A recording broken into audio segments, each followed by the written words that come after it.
La leyenda del nacimiento de Teseo está dividida en dos partes. La primera leyenda nos dice que el rey Egeo, uno de los antiguos reyes de Atenas, eligió como esposa a Etra, hija de Piteo, que era un rey de un pueblo llamado Peloponeso, situado al suroeste de Atenas, y en ese lugar se había celebrado una boda, y en la noche de bodas Etra caminó sobre las aguas del mar y llegó a la isla Esferia, donde se acostó con Poseidón.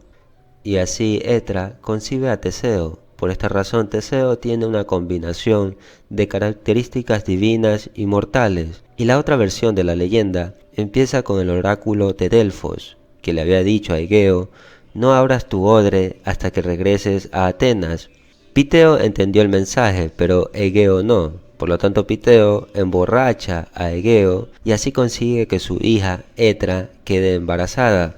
Antes de regresar a Atenas, Egeo entierra una de sus sandalias y su espada debajo de una enorme roca. Esto es para que cuando crezca su hijo, mueva la roca y pueda tomar la espada para probar su linaje real. Después Egeo se une con Medea y allí, por lo tanto, la sacerdotisa y el rey representan el poder excesivo y el antiguo orden social. Mientras tanto, Teseo crece al sur de Grecia con su madre y cuando tiene la edad suficiente se entera de la identidad de su padre, mueve la roca y recupera la espada. Luego decide viajar a Atenas, pero lo hace por tierra y no por mar.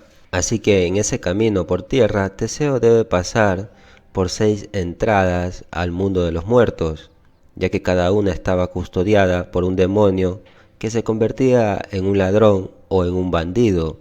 Así que Teseo se enfrenta a vándalos como Perifete, Cinis, Esciro, Cerción, Procustes y Cerda de Cromión.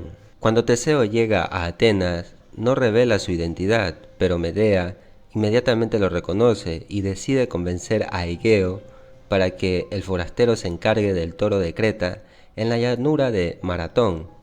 ¿Y por qué Medea toma esta actitud? Pues simplemente porque temía que pudiera reemplazar a su hijo Medo en la sucesión al trono, y así intentó provocar la muerte de Teseo pidiéndole que capturara a la bestia. A lo largo del camino que conducía a la llanura llamado Maratón, donde se encontraba el toro, Teseo se resguardó de una tormenta en la choza de una anciana llamada Hécale. La anciana juró hacer un sacrificio en honor a Zeus, siempre y cuando el héroe tuviera éxito en su empresa. Teseo finalmente derrota al toro, pero al regresar a la cabaña encuentra a la anciana muerta y en su honor decide entonces dar su nombre a una de las zonas de Ática, haciendo de sus habitantes, en cierto sentido, hijos adoptivos de la anciana. Y cuando regresa triunfante a Atenas y sacrifica el toro a los dioses, Medea intenta envenenarlo, pero en último momento Egeo lo reconoce por sus sandalias y su espada y le arrebata la copa de vino, y padre e hijo finalmente se reencuentran. Después Teseo fue reconocido oficialmente como hijo y sucesor del rey, lo que provocó la rebelión de los Palántidas, ya que uno de ellos tenía la aspiración de ser el sucesor. Teseo, haciendo alarde de su astucia militar, consigue acorralar a sus adversarios y dar muerte a gran parte de ellos, y los restantes se dieron a la fuga, incluido Medea y su hijo. Finalmente Teseo fue aclamado por todos los atenienses y reconocido como futuro rey.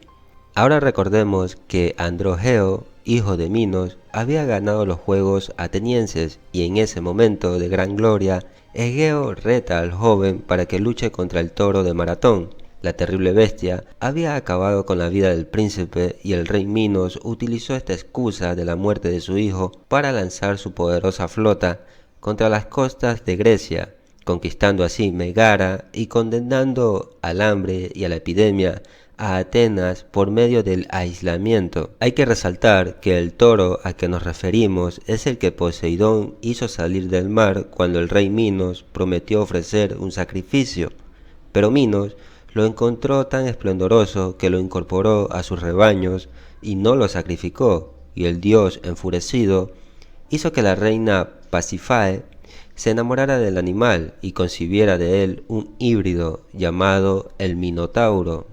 Así que para solucionar el problema del hambre y el aislamiento consultaron al oráculo y éste les aconsejó que aceptaran lo que les propusiera el rey Minos para acabar con la guerra. Ellos así aceptaron el humillante tributo que les impuso el rey de Creta para firmar la paz.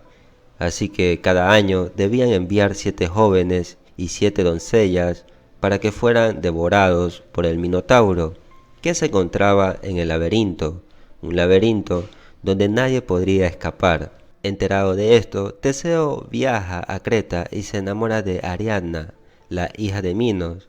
La joven le ofrece su ayuda para luchar contra el Minotauro, y para conseguir esto utiliza un ovillo de hilo o una corona luminosa que le sirva de guía a Teseo para salir del laberinto. Siguiendo esta estrategia, Teseo mata al Minotauro y termina así con el tributo impuesto por Minos. Después Teseo se lleva a su prometida Ariadna, pero luego la abandona en la isla de Naxos, y la joven lo maldice y llora tanto que Dionisio, dios del vino, le da una corona de oro que la transforma en una constelación brillante cuando fallece. Estando a un paso de llegar a Atenas, Teseo olvida cambiar las velas negras por las blancas, como le prometió a su padre Egeo, y Egeo, creyendo que su hijo estaba muerto, se suicida arrojándose al mar desde un elevado terreno llamado Cabo Sunio, y desde entonces el mar se llama Egeo. Cuando muere su padre, Teseo es proclamado rey de Atenas, y años después Teseo participa en la expedición de Hércules, que consistía en robar el cinturón mágico de la reina amazona Hipólita, a la cual se lo había regalado su padre Ares.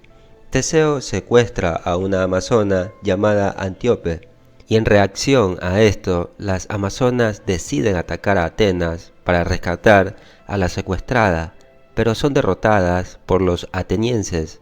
Teseo después se casa con la amazona y conciben un hijo llamado Hipólito. Luego Teseo termina casándose con Fedra tras haber abandonado a su anterior esposa, y Fedra era hermana de Ariadna. Recordemos que Ariadna fue abandonada en la isla.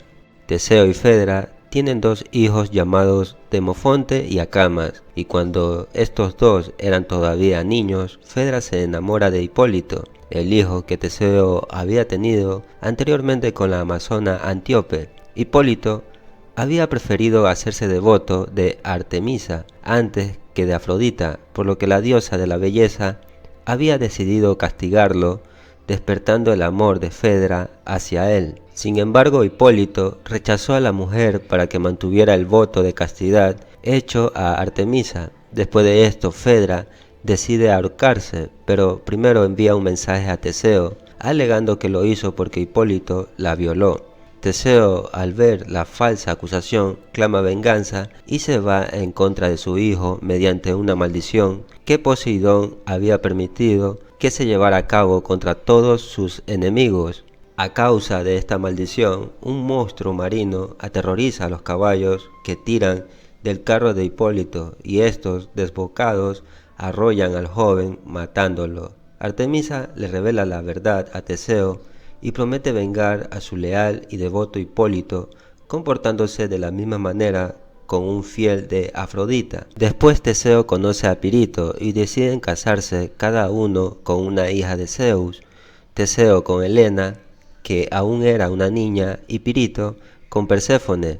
Primero raptaron a Helena y la dejaron bajo la custodia de Etra en la ciudad de Afina, y luego decidieron bajar al inframundo en la búsqueda de Perséfone, pero el dios Hades les tendió una trampa, les invitó a un banquete y una vez que los tuvo sentados en la mesa, los dejó adheridos a los asientos. Ahora, mientras Teseo estaba en el Hades, Cástor y Pólux se apoderan de Atenas y liberan a su hermana Helena y se llevan a Etra como esclava a Esparta. Además, hacen expulsar a Demofonte y a Camas para que Menesteo tome el poder. Ahora, cuando Hércules está en el Hades, busca a Cerbero, pero encuentra primero encadenados a Teseo y a Pirito. Estos dos, al ver a Hércules, estiran sus manos hacia él y Teseo logra salvarse, pero Hércules tuvo que abandonar a Pirito, ya que al intentar levantarlo, tembló la tierra, por lo que éste se quedó para siempre en el inframundo. Después de ser rescatado por Hércules del inframundo, Teseo vuelve a Atenas, pero es expulsado por Menesteo y decide establecerse en Esciros, y los habitantes de Esciro lo recibieron con aclamaciones, pero pese al esfuerzo de Zeus por cuidar de Teseo, Licomedes, el rey de la isla, decidió darle muerte. Para ello, hizo que Teseo se despeñara desde lo alto de un precipicio. En otras versiones, la muerte de Teseo termina en un accidente. En cuanto a la reflexión moral, Teseo estaba destinado a la grandeza, y a pesar de no estar en una posición social acomodada, llegó a ganar grandes victorias, pero la diferencia entre el principio y el final de la historia es que al principio Teseo era un héroe. Su misión era matar al Minotauro, pero cuando lo hizo, cedió fácilmente al poder, a la lujuria y a la codicia, por lo que se volvió egoísta y se dispuso a ser rey. Teseo y el Minotauro probablemente explican la complicada historia entre Atenas y Creta. Creta fue el poder sociopolítico dominante en el Egeo, y este periodo se conoce como el periodo minoico o la edad del bronce del Egeo. Y durante este tiempo Atenas entonces fue una polis relativamente insignificante. Era un tributario bajo el imperio minoico y se vio obligada a enviar regalos anuales de oro, granos y posiblemente hombres y mujeres jóvenes a la capital minoica en Knossos. Siguiendo esta interpretación, la demanda mítica del rey Minos de que Atenas envíe 7 hombres y 7 mujeres para ser devorados por el Minotauro en la ciudad de Knossos sirve como una alegoría de la subordinación ateniense a Creta durante el periodo minoico. En consecuencia, el asesinato del Minotauro por parte del príncipe Teseo es una representación simbólica de la creciente fuerza política y militar de Atenas como polis helénica y su última usurpación del poder en el Egeo. Por otra parte, Ariadna es el producto de la pureza, ya que ella fue abandonada y tenía todo el amor puro para Teseo, pero fue traicionada, y en búsqueda de librar ese dolor, lloró mucho, murió y resucitó, y valió la pena, ya que las lágrimas estaban destinadas a purificar y aclarar la visión. Su corona de luces brilla sobre las mujeres inteligentes que no se dan por vencidas aunque la búsqueda sea dura y se necesiten muchas lágrimas para ver claramente el ideal. También podemos señalar que el deseo de Teseo para lograr ser rey era tan intenso que incluso estaba preparado para lastimar a las personas que más le importaban. Él engaña a su padre dejando las velas en color negro para que su padre se suicide y así convertirse en rey de Atenas, y en consecuencia de esto Teseo pasó el resto de su vida destrozado por la culpa y el dolor. Su vida, por lo tanto, se convirtió en una miseria. Los héroes eran un aspecto importante y distintivo del politeísmo griego. Los griegos ordinarios practicaban una forma de culto familiar a los antepasados. Tiene sentido que el héroe fuera una especie de extensión comunitaria de la misma idea. Los héroes eran frecuentemente fundadores de ciudades o líderes políticos particularmente venerados. Se buscaba su ayuda sobrenatural a través de sacrificios y festivales públicos, una versión un poco más grande y más pública de los ritos ancestrales que todos practicaban en casa. Ahora, los héroes no solamente representaban actitudes heroicas, sino que también representaban muchas veces conductas humanas, por ejemplo, la lujuria, la ambición, la codicia y el capricho. Además, el término catábasis es muy utilizado en las mitologías griegas en lo que se refiere a visitar el reino de los muertos y el inframundo. Por lo general, el inframundo no implica una visita física, sino una búsqueda o rescate a un ser querido, mientras que en otras historias se busca el conocimiento y las revelaciones secretas, como pasó con Teseo, cuando tuvo que elegir el camino en tierra y en ese camino se enfrentó a muchos demonios para conocer una revelación. ¿Y cuál era esa revelación? Que Teseo era hijo de Egeo.